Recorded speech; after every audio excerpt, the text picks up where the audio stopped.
నాగబాబు గారు.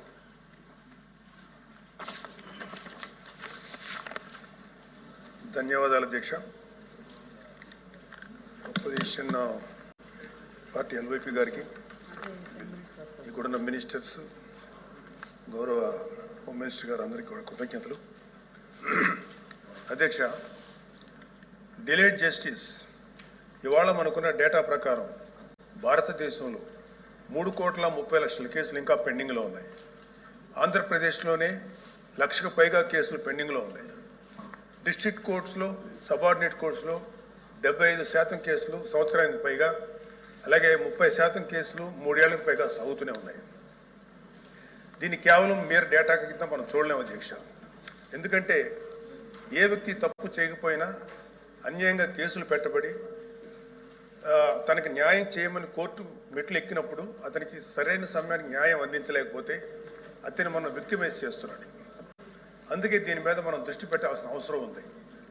గుంటూరు జిల్లాలో ఎగ్జాంపుల్ అధ్యక్ష, గుంటూరు జిల్లాలో రోజు కూలీ చేసుకునే ఒక సామాన్యుడు ఒక దొంగతనం కేసులో అరెస్ట్ అయితే తనకి లాయర్ని పెట్టుకునే స్తోమత లేక ఆ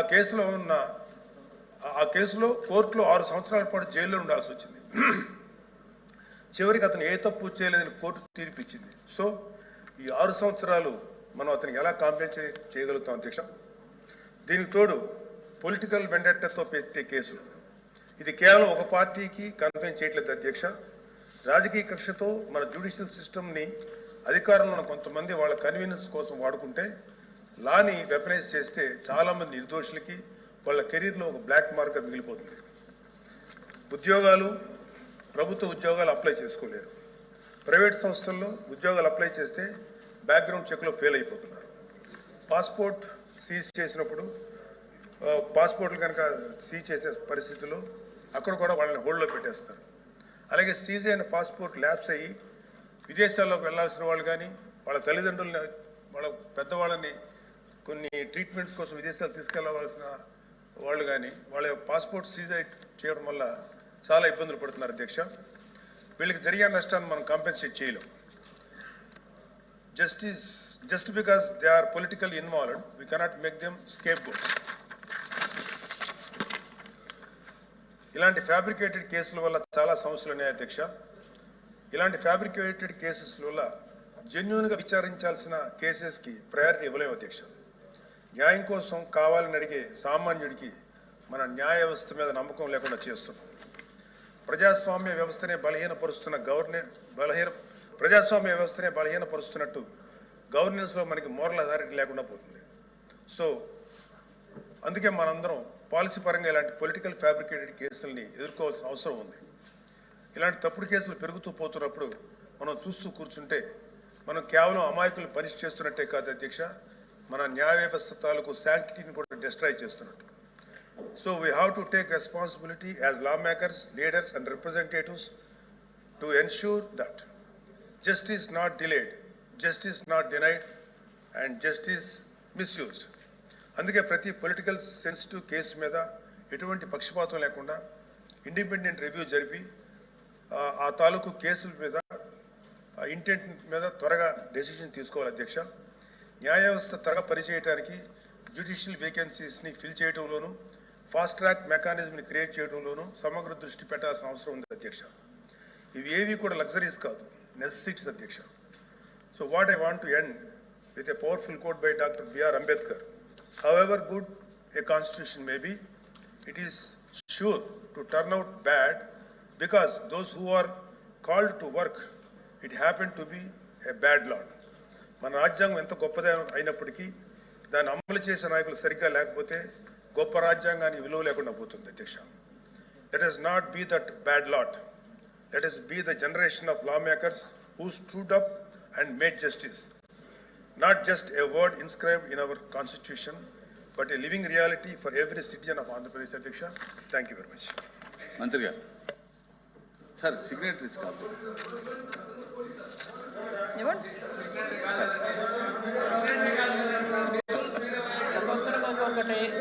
హోమ్ మినిస్టర్ గారు ఇమ్మన్నారు కాదు, లోకేష్ గారు హోమ్ మినిస్టర్ గారు ఒప్పుకున్నారు.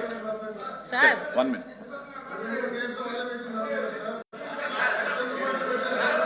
Request రిక్వెస్ట్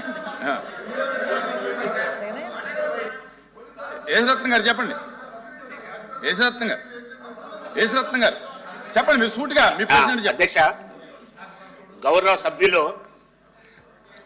19 నుంచి 24 మాత్రమే అడిగారు. అధ్యక్ష 19 నుంచి 24 వరకే అడిగారు.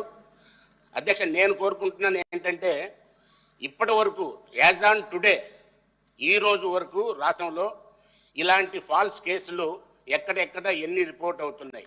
నేను అధ్యక్ష, ప్రభుత్వాలు వస్తుంటాయి పోతుంటాయి, కానీ పోలీస్ ఆఫీసర్స్ ఒక పద్ధతి ప్రకారం ప్రమాణం చేసి వస్తున్నారు. అధ్యక్ష, ఈ రోజును చూసినట్టయితే నేను కూడా చాలా సిగ్గుపడుతున్నాను అధ్యక్ష.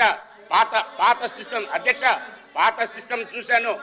ఏదన్నా ఉంటే అధ్యక్ష నేను ఒకటే అధ్యక్ష, 24 నేను 19 నుంచి 24 కాదు, ఈ రోజు వరకు చూడండి. ఈ రోజు వరకు రాష్ట్రంలో చెప్పింది గౌరవ సభ్యులు చెప్పింది 100కి 100 నిజం. ఆ రోజు జరిగినా ఈ రోజు జరిగినా కానీ ప్రభుత్వ నాయకులు, మంత్రులు, ముఖ్యమంత్రులు మారుతుంటారు, కానీ ఈ వ్యవస్థ మాత్రం మారే అవకాశం లేదు అధ్యక్ష. ఈ రోజు వరకు కూడా మీరు నోట్ చేయండి, మీరు రికార్డ్ చేయండి అధ్యక్ష. ప్లీజ్ మంత్రి గారు ప్లీజ్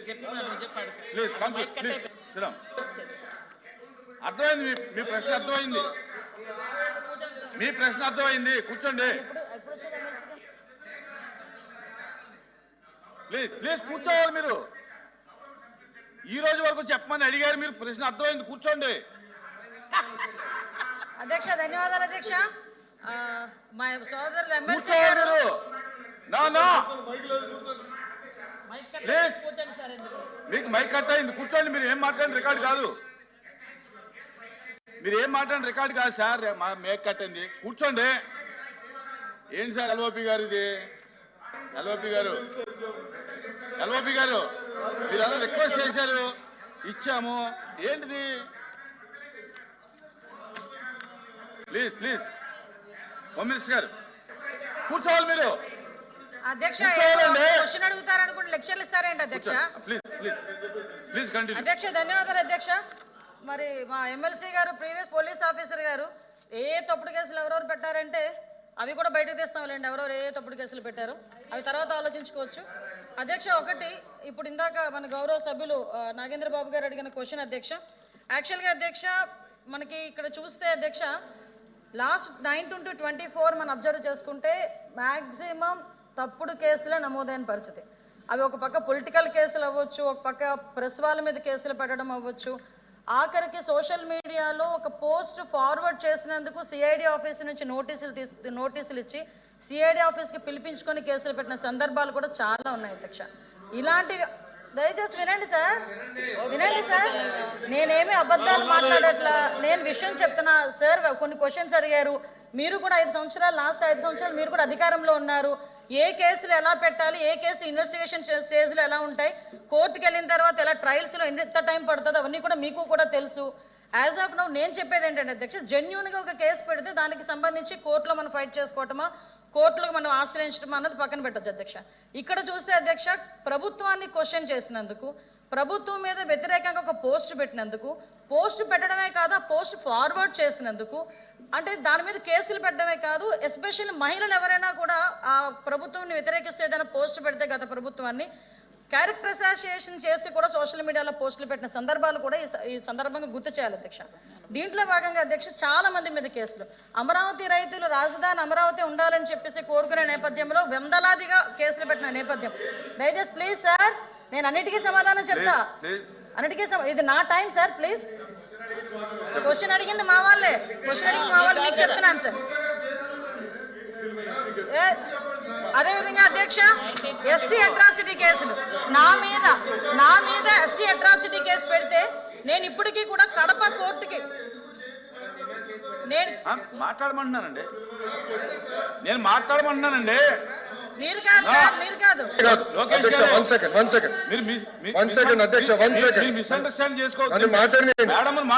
నేను మీ గురించి కాదు బొత్స గారి గురించి మాట్లాడుతున్నా. మీరేం చెప్పారు, మెంబర్స్ అందరూ మీ వైపు చైర్ వైపు చూడమని మాకు రూలింగ్ పాస్ చేశారు. అదే రూలింగ్ అటు చేయండి. ఆయన ఎందుకు మేడం గారి వైపు చేతి మాట్లాడుతున్నారు? ఎస్, మీరు ఇట్లా అన్నారు. కాదా వీడియోలు తెప్పించండి, అదేమి అది చూడండి సార్. అది అది మేము ఆయన సార్ ఆయన మా వైపు చూసి మాట్లాడతాకి ఇవ్వలేదు, మీ వైపు చూడమనండి, ఆయనకు అవకాశం ఇవ్వలేదు కదండి. మీ వైపు చూడమనండి. మీరు మాకు ఒక రూలింగ్ వాళ్ళకి ఒక రూలింగ్ ఇస్తే ఎట్లా అధ్యక్ష? ఆయన నేను అవకాశం ఇవ్వలేదండి. ఆయన సైడ్ కమెంట్స్ పాస్ చేస్తున్నారు, కరెక్ట్ కాదు. ఆయన సభలో మాకు ఒక రూలింగ్ వాళ్ళకి ఒక రూలింగ్ ఇవ్వకూడదు అధ్యక్ష. ఇద్దరికి ఒకే రూలింగ్ ఇవ్వాలి అధ్యక్ష, ప్లీజ్. అన్యాయం అధ్యక్ష, ఒకే రూలింగ్ ఇవ్వండి అధ్యక్ష. ఏనండి మమ్మల్ని కాపాడాలి అధ్యక్ష మీరు. నేను ఆయనకి ఏమి ఇవ్వలేదు కదా అవకాశం. బట్ ఆయన మీ వైపు చూసి కమెంట్లు ఇవ్వనండి, కమెంట్లు పాస్ చేస్తున్నారు. ఆయన ఎలా నడుస్తున్నాడో ఏంటో కమెంట్లు పాస్ చేస్తే ఎట్లా అధ్యక్ష? మహిళా హోంమంత్రి గారి పైన ఎట్లా చేస్తే ఎట్లా అధ్యక్ష? చెప్పండి మంత్రి మంత్రి సమాధానం చెప్తున్నప్పుడు చెప్పండి. అడగడం కూడా కొంచెం పొరపాటే కదా అధ్యక్ష. లోపి గారు కదా, నేను అదే మా లోకేష్ గారు చెప్తున్నారు దాని గురించి అలా చేయొద్దునా కూడా అధ్యక్ష. నేను అలా అడిగినా కూడా నేను సమాధానం చెప్తున్నాను కదా అధ్యక్ష. దయచేసి ఇప్పుడు దీన్ని కొంచెం వాళ్ళు డైవర్ట్ చేయడానికి ప్రయత్నం చేస్తున్నారు అధ్యక్ష.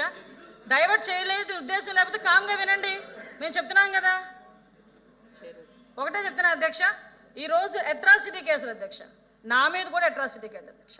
నేను కూడా కడప కోర్టుకి అటెండ్ అయ్యి వచ్చిన సందర్భాన్ని కూడా ఈ రకంగా గుర్తు చేయాలి అధ్యక్ష. ఎస్పెషల్ నేను ఎస్సీ అయ్యి ఉండి ఎస్సీ అట్రాసిటీ కేసు నేను ఫైల్ చేశారు వాళ్ళు. అట్ ద సేమ్ టైం మన అమరావతి రైతులకు సంబంధించి అట్రాసిటీ కేసు ఎస్సీస్ మీద అట్రాసిటీ కేసులు పెట్టిన సందర్భాలు ఈ రోజుకి కూడా వాళ్ళు కూడా కోర్టులకు వెళ్ళే పరిస్థితి ఈ రోజు కనిపిస్తుంది అధ్యక్ష.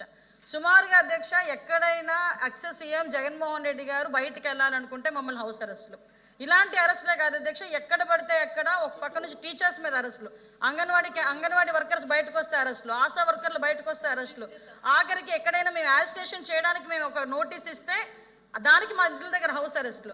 ఇలాంటి నేపథ్యంలో అధ్యక్ష చాలా హౌస్ అరెస్టులు జరిగినాయి, చాలా మంది మీద కేసులు పెట్టారు. కొన్ని కేసులు అయితే చాలా మట్టుకు కేసులు కూడా మా వరకు దృష్టికి వచ్చినాయి అధ్యక్ష. సుమారుగా అంటే మా పోలీస్ డిపార్ట్మెంట్కి ఇలా మా మీద అక్రమ కేసులు పెట్టారు, వీటి మీద చర్యలు తీసుకోండి అని చెప్పి రిప్రజెంటేషన్స్ వచ్చిన కేసులు దగ్గర 3116 కేసులు వచ్చినాయి అధ్యక్ష. ఇంకా చాలా రాని కేసులు చాలా ఉన్నాయి అధ్యక్ష. అండర్ ఇన్వెస్టిగేషన్లోని అదేవిధంగా పెండింగ్ ట్రయల్స్లో కొన్ని ఉన్నాయి, కొన్ని కేసెస్ డిస్పోజ్ చేశాము. ఎస్పెషల్లీ ఇంకా కొన్ని కేసెస్ని కూడా కోర్టులో ఉండడం వల్ల కొన్ని కేసెస్ కూడా ట్రయల్ వెళ్తున్నాయి అధ్యక్ష. ఇందాక గౌరవ ఎమ్మెల్సీ గారు మాట్లాడినప్పుడు అధ్యక్ష నిజంగా అది ఒక వ్యాలిడ్ పాయింట్. ఎందుకంటే నేను కూడా ప్రెజెన్స్ డిపార్ట్మెంట్ చూసినాను అధ్యక్ష. ఎక్కడైనా ఏదైనా ప్రెజెన్స్కి వెళ్ళి వాళ్ళ దగ్గర విజిట్ చేయడానికి వెళ్ళేటప్పుడు అక్కడ ఉన్న రిమాండ్ ఖైదీలు చాలా మంది బయటకు వచ్చి మా మీద అక్రమంగా ఈ కేసు పెట్టారు, ఈ కేసు పెట్టడం వల్ల మేము ఇన్ని సంవత్సరాలుగా బెయిల్ తీసుకొచ్చుకునే పరిస్థితి లేక మేము చాలా మంది ఇందులో ఉండిపోవాల్సి వస్తుంది అని చెప్పారు. దానికి కూడా ఏం చేయాలనేది ఆల్రెడీ సీఎం గారితో డిస్కస్ చేసుకోవడం జరిగింది అధ్యక్ష. దానికి ఒక కార్యాచరణ కూడా ప్రకటిస్తాం. ఎస్పెషల్లీ పాస్పోర్ట్స్ విషయంలోనే అదేవిధంగా రీసెంట్గా ఇప్పుడు కానిస్టేబుల్ పోస్టులు అవనివ్వండి, టీచర్ పోస్ట్, డిఎస్ఏ పోస్టులు అవనివ్వండి, గవర్నమెంట్ పోస్టులు ఏదైనా వచ్చేటప్పుడు ఇలాగా పొలిటికల్గా పెట్టిన కేసెస్ దృష్ట్యా చాలా మంది విద్యార్థుల మీద కూడా కక్ష సాధింపు చర్యలుగా ఆ రోజు కేసులు పెట్టిన సందర్భాన్ని కూడా గుర్తు చేస్తున్నాను అధ్యక్ష. ఇలా పెట్టిన పాపానికి ఈ రోజుకి కూడా చాలా మందికి వాళ్ళకి ఉద్యోగాలు లేకుండా వాళ్ళు డిస్క్వాలిఫై అయ్యే పరిస్థితులు వచ్చినాయి అధ్యక్ష. ఎస్పెషల్లీ పాస్పోర్ట్లకి సంబంధించి వెరిఫికేషన్కి వెళ్ళేటప్పుడు మేము కూడా దీని మీద డిస్కస్ చేసాం అధ్యక్ష. పాస్పోర్ట్లకి సంబంధించి ఎవరైనా వెళ్తే ఒక కేసు ఉన్నాయి అనుకుంటే ఆటోమేటిక్గా పాస్పోర్ట్స్ ఆపేసే పరిస్థితి, రిజెక్ట్ చేసే పరిస్థితి వచ్చింది. అంటే జనరల్గా కన్విక్షన్ పడిందా లేకపోతే వాళ్ళ కోర్టు ట్రయల్లో ఉందా, 41A నోటీస్ పొజిషన్లో ఉందా, ఇన్వెస్టిగేషన్ పొజిషన్లో ఉందా, ఎఫ్ఐఆర్ పొజిషన్లో ఉందా, ఇవన్నీ కూడా మేము ఇందాకే మాట్లాడుకొని పాస్పోర్ట్ ఆఫీసర్ వారికి కూడా హోమ్ డిపార్ట్మెంట్ నుంచి ఒక కమ్యూనికేషన్ లెటర్ కూడా పంపించే ఏర్పాటు చేయబోతున్నాం అధ్యక్ష. ఎందుకంటే చాలా మంది మీద అక్రమ కేసులు బనాయించారు. లాస్ట్ 5 yearsలో వాళ్ళు పడకపోతే ఒక దొంగతనం కేసు పెడితే ఒక ముస్లిం ఫ్యామిలీ మొత్తం కూడా సూసైడ్ చేసుకున్న సందర్భాలు కూడా చాలా ఉన్నాయి. ఇలాంటివి కేసులు పడి ఉద్యోగాలు రాక ఇప్పటికీ కూడా కుటుంబ సభ్యులు చాలా ఆవేదనతో ఉన్నారు. కాబట్టి మేము ఒక కమ్యూనికేషన్ కూడా ఒకటి ఇచ్చే ప్రపోజల్ కూడా ఉంది అధ్యక్ష. పాస్పోర్ట్ ఆఫీసర్కి కూడా మేము పెట్టి ఒక కాలంను కూడా ఎక్స్ట్రా పెట్టి ఏ కేసు ఏ పొజిషన్లో ఉంది, ఆ అండర్ ఇన్వెస్టిగేషన్ పొజిషన్లో ఉందా, వాళ్ళకి ఏమైనా అరెస్ట్ చేశారా లేకపోతే ఎఫ్ఐఆర్ పొజిషన్లో ఉందా, కోర్టులో పెండింగ్ ఉందా, ఇది కూడా ఒక కాలం ఇచ్చి దాని ప్రకారంగా కూడా వాళ్ళు వాల్యూట్ చేసుకోవాల్సిందిగా వాళ్ళని కూడా కోరేదానికి మేము కూడా ఒక లెటర్ కమ్యూనికేట్ చేయడానికి మేము సిద్ధంగా ఉన్నాం అధ్యక్ష. ఇందాక మేము మాట్లాడుతుంటే కేసుల గురించి మాట్లాడుతుంటే ఉలికిపాటు ఉంది అధ్యక్ష. నిజంగా మేము పడ్డాం అధ్యక్ష, మేమే కాదు అధ్యక్ష, ఇక్కడ ఉన్న వాళ్ళు చాలా మందిలో ఈ కేసులు పడిన సందర్భం ఉంటే ఇంకో విషయం కూడా చెప్పాలి అధ్యక్ష. ఈ సందర్భంగా ఇదే మాట ఒకసారి చంద్రబాబు నాయుడు అంటే ఆ హౌస్ గురించి హౌస్ దగ్గర మాట్లాడకూడదు కాబట్టి ఒప్పుకున్నా. కొన్ని సోషల్ మీడియాలో మాట్లాడేటప్పుడు తెలుగుదేశం ఎన్డీఏ కూటమి సభ్యులలోనే 94% మీద కేసులు ఉన్నాయని సాక్షి పేపర్ ఏదో రాశాడు అధ్యక్ష.